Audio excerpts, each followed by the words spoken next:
My name is Andrew Dikawala, and I'm 23 years old in November. I'm 22 right now, but I'm originally from Papua New Guinea. But I'm an Australian citizen now.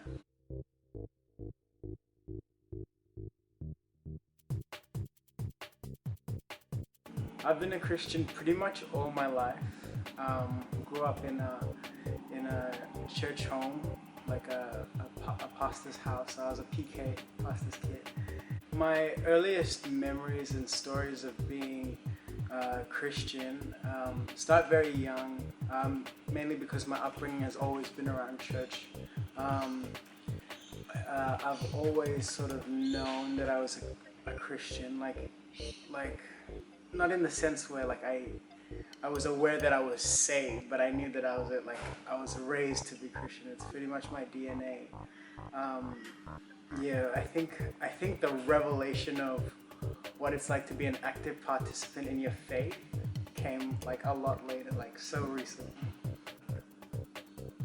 Early on, I remember my mom used to run the children's Sunday school group, and I think one of the biggest things that sort of awakened me to being a Christian. I was still quite young. I was probably about 4 or 5 when we started doing mission trips with that children's group, and I remember getting the opportunity to travel overseas and be part of this kids group that was involved in witnessing and putting on items that shared the gospel, and really I think that was a big eye opener for like, okay, so this is what we're all about. Like, this is what we do as Christians. Like, we go out and we just share our faith with our kids and stuff. So I express my faith through, a lot of times it's through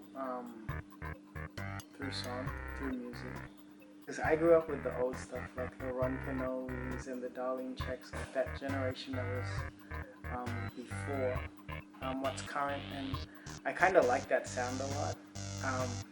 And for our church here, I use what's coming out new through me, and also what I've heard before, to make this middle ground, which kind of appeals to an older generation, but yet a younger generation as well. Because you can't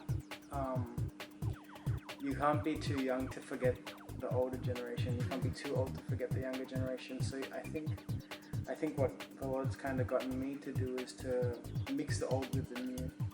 And I find that engages quite a lot. Like it's quite encouraging to look across on Sunday mornings and see with like our elderly members of the congregation, and then you've got the young adults as well, and they're all just united in worship, and that's really God's heart, I feel. One thing I would tell a new believer is that the love of God is just so, it's unfathomable. It's and like for me, I kind of, I'll be honest, I grew up thinking that God's love varied, but it's like seeing and coming to an understanding, like especially when I took the time to look into His Word and just seeing His heart for the lost and His heart for those who don't know Him yet. Like His love is just so much greater. And if I could tell a new believer something, is like not to get too caught up in wanting to get, into the things that we think is deep, because His love is so foundational. Like, I've been a Christian for like nearly all my life, but one thing that kind of shocked me is how much I didn't know about His love. And I think like you can get into things like, the things that we consider interesting or the things that we consider revelation, but His love kind of grounds everything across the board. So if you're a new believer, or if you're someone who's just coming in, just like start to soak in how much He loves you and find out what His will for you is. Until I really looked in how much He loved me and how much He loved me, I started to see how much He loved everyone else, how much He loved the lost. And I was kind of getting scared. Like, I'll be honest, I was getting scared of witnessing and things like that a few years ago, where I was like, but then getting a revelation of His love, it makes you more bolder, like to be able to be brave to share it with people, because if you know how much you're loved, you're going to tell someone else how much they're loved. And I just believe the love of God is so central, so feed on it, meditate on it. Just find out how much God loves you, and that'll set you on a good course.